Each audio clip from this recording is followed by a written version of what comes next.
What's up guys, Mike here, the Detroit Borg with my top 5 Apple products of 2012. Now this has been a very busy year with major new products and redesigns, and I've covered just about all of it. So this year we saw spec upgrades to the existing MacBook Pros and MacBook Airs, as well as the Mac Mini, which added Ivy Bridge, USB 3.0, and FaceTime HD cameras. We also saw the introduction of the much thinner 15-inch and 13-inch MacBook Pros with Retina display.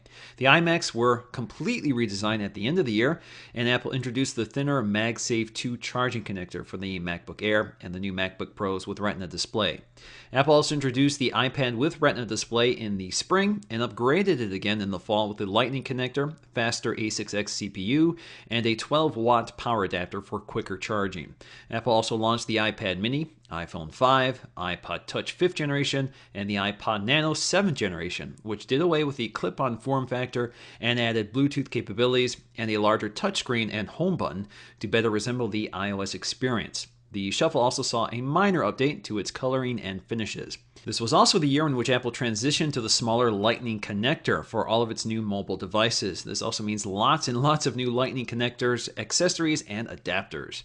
Apple introduced the EarPods to replace the earbuds, which sound substantially better and come standard with the iPhone 5, iPod Nano, and the iPod Touch 5th generation. Other new accessories include the all-new AirPort Express, which looks like a white Apple TV, a 3rd generation Apple TV which now supports 1080p HD video, the iPod Loop for the 5th generation iPod Touch, which integrates a lanyard to keep you from dropping your iPod Touch, and a new smart case for the iPad with Retina display, which provides the functionality of the smart cover and full protection for the back of the iPad. The iPad Mini also picks up a smart cover, which in itself has also been slightly redesigned. Now, in terms of software, iOS 6 launched with some controversial changes, including the elimination of the YouTube app and replacement of Google Maps with Apple's Maps.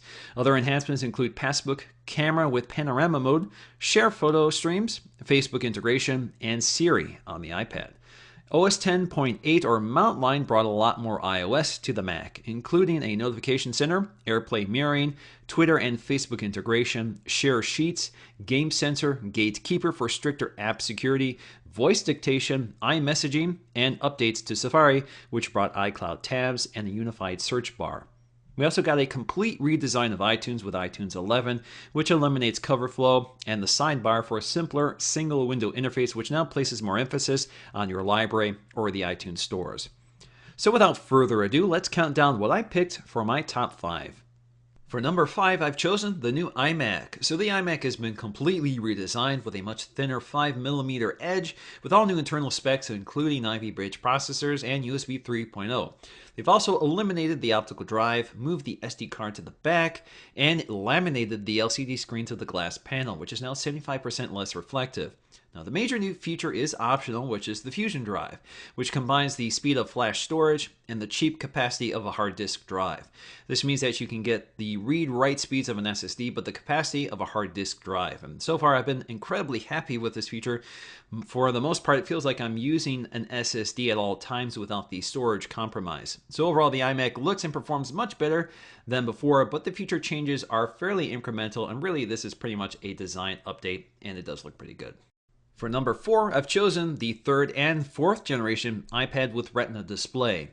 Now, the 3rd generation iPad introduced in March quadrupled the pixel density of the 2nd gen iPad and enhanced other display qualities such as color accuracy and contrast.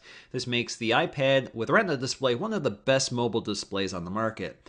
Apple also bumped up the specs to drive all of those pixels and increased the size of the battery, which took longer to charge. The increased specs and battery also means the iPad became slightly thicker and noticeably heavier, while others complained that it just ran too warm. Now, the 4th gen iPad, introduced in October, further bumped up the internal specs and added a FaceTime HD camera, and also included the new Lightning connector. They also included a 12-watt power supply to speed up charging times. In the end, the iPad with Retina display made some compromises to bring us that display, but once you go Retina, it's hard to go back. For number 3, I've chosen the MacBook Pro with Retina display. Now, we have both a 13-inch and 15-inch version, which were rolled out at separate times. 15-inch introduced ahead of the 13-inch model. These are the first laptops to introduce these very high-resolution displays, which look tremendous, and easily outclass anything you've seen before on a laptop or desktop or anything at this size.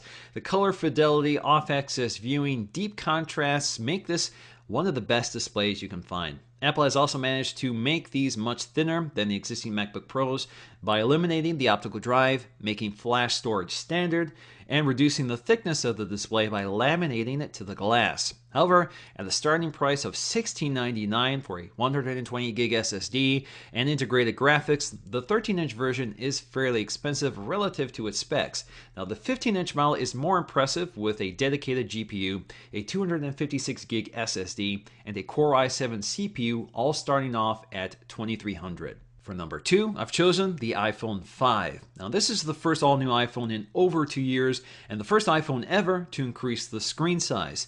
So going from 3.5 to 4 inches, the iPhone 5 is still one of the smaller smartphones available right now, but the display is still one of the best and remains easy to use one-handed. The iPhone is also much thinner and lighter than before and sports an all-aluminum unibody design with glass trim pieces on the back and a polished chamfered edge, which further enhances the design and manufacturing precision that makes the iPhone one of the best examples of industrial design today. The iPhone 5 also adds 4G LTE, a FaceTime HD camera, and the Lightning connector. This is one of Apple's most polished and perfected devices from the hardware to the software, but outside of LTE, there really is no major new feature or innovation with the iPhone 5. Regardless, the iPhone 5's design, size, camera quality, and software still make it my favorite phone in my gadget arsenal. And for number 1, I've chosen the iPad mini. Now, the concept of the iPad mini is a little underwhelming. It's a 7.9-inch version of the iPad 2 with older specs and a non-retina display that trails the competition from Amazon and Google and still costs quite a bit more. However, the iPad mini trades some of that bezel space for a much larger display and solves the ergonomics issues via some software. So for example, if you're holding the iPad mini, it does recognize the presence of your thumb versus an intentional press of the display. Now, there is no denying the fact that iOS and its app ecosystem is much better suited to the tablet form factor.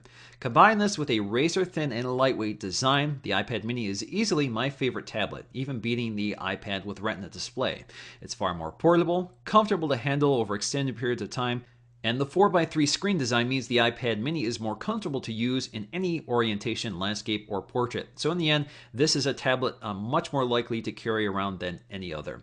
So that's going to do it for me, guys, this year. I hope you enjoyed this video. I certainly will be covering everything Apple and more in 2013, and hopefully this year we get that Apple TV. So who knows what this year is going to bring. I'm definitely excited. So guys, let me know what your top 5 Apple products are. This is my personal top 5. I don't expect it to be yours. Just let me know, and I'm very curious what your number 1 would be. So that's going to do it for me, guys. Thanks for watching, and I'll see you again in the next one.